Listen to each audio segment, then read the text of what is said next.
Hi, പുതിയൊരു വീഡിയോയിലേക്ക് എല്ലാവർക്കും സ്വാഗതം.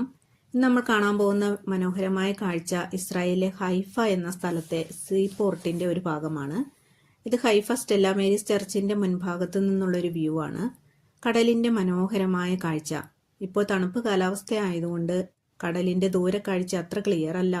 എങ്കിലും ധാരാളം കപ്പലുകളും ബോട്ടുകളും ഒക്കെ കടലിൽ കാണാൻ കഴിയും. ഇപ്പോൾ ഇന്ത്യൻ സമയവും ഇസ്രായേൽ സമയവും തമ്മിൽ 3.5 മണിക്കൂറിന്റെ വ്യത്യാസമുണ്ട്. നാട്ടിലിപ്പോൾ രാത്രി 8 മണിയാണെങ്കിൽ ഇവിടെ വൈകുന്നേരം 4:30 മണിയാണ്. കാരണം തണുപ്പുകാലമായതിനാൽ 5 മണിയാവുമ്പോഴേക്കും സൂര്യൻ അസ്തമിക്കും. അതുകൊണ്ട് തന്നെ പകൽ വളരെ കുറവാണ്. എന്നാൽ വേനൽക്കാലമായാൽ ഇവിടുത്തെ സമയം വീണ്ടും ചേഞ്ച് ആവും. അപ്പോൾ 2.5 മണിക്കൂറാണ് വ്യത്യാസം. വേനൽക്കാലത്ത് 7:30 മണിയോടെയാണ് സൂര്യാസ്തമയം. ആ സമയത്ത് പകൽ സമയം കൂടുതലായിരിക്കും. ഇനി തണുപ്പുകാലമായാൽ അതികഠിനമായ തണുപ്പും വേനൽക്കാലമായാൽ അതികഠിനമായ ചൂടും 45-48 ഡിഗ്രി സെൽഷ്യസ് വരെ ചൂട് ഉയരാറുണ്ട്. അതുപോലെ തന്നെ തണുപ്പ് 0 ഡിഗ്രിയോളം താഴാറുമുണ്ട്. ഇതൊക്കെയാണ് ഇസ്രായേലിലെ കാലാവസ്ഥയുടെ പ്രത്യേകതകൾ. ഈ കാണുന്നത് ഒരു റോപ്പ് വേ ആണ്. ഇപ്പോൾ ഞാൻ നിൽക്കുന്ന സ്ഥലം വളരെ ഉയരത്തിലാണ്. ഇവിടെ നിന്ന് നോക്കുമ്പോൾ കടൽ വളരെ അടുത്തായിട്ടാണ് തോന്നുന്നത് എങ്കിലും കടൽ വളരെ ദൂരെയാണുള്ളത്.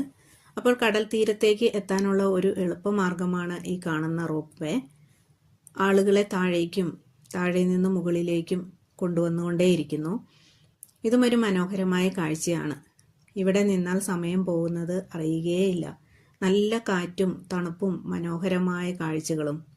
ഞാൻ സമയം കിട്ടുമ്പോഴൊക്കെ ഇവിടെ വരാറുണ്ട്. മനസ്സിന് നല്ല സന്തോഷം നൽകുന്ന കുറേ കാഴ്ചകളാണ് എവിടെ നോക്കിയാലും.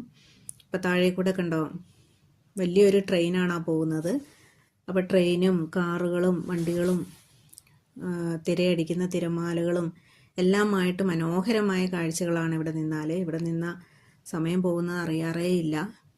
അപ്പോൾ ഞാൻ സമയം കിട്ടുമ്പോഴൊക്കെ വരാറുണ്ട്. അപ്പം നിങ്ങൾക്ക് ഈ വീഡിയോ ഇഷ്ടപ്പെട്ടു എന്ന് ഞാൻ വിചാരിക്കുകയാണ്. ഇന്നത്തെ വീഡിയോ ഇതൊക്കെയായിരുന്നു. അപ്പം ഈ വീഡിയോ ഇഷ്ടപ്പെട്ടിട്ടുണ്ടെങ്കിൽ ലൈക്ക് ചെയ്യാനും ഷെയർ ചെയ്യാനും മറക്കരുത്. സബ്സ്ക്രൈബ് ചെയ്ത് എന്നെ സപ്പോർട്ട് ചെയ്യുമല്ലോ. അപ്പോൾ ഇനിയും ഇതുപോലെയുള്ള മനോഹരമായ ഇസ്രായേൽ കാഴ്ചകളുമായി ഞാൻ വരുന്നതാണ്.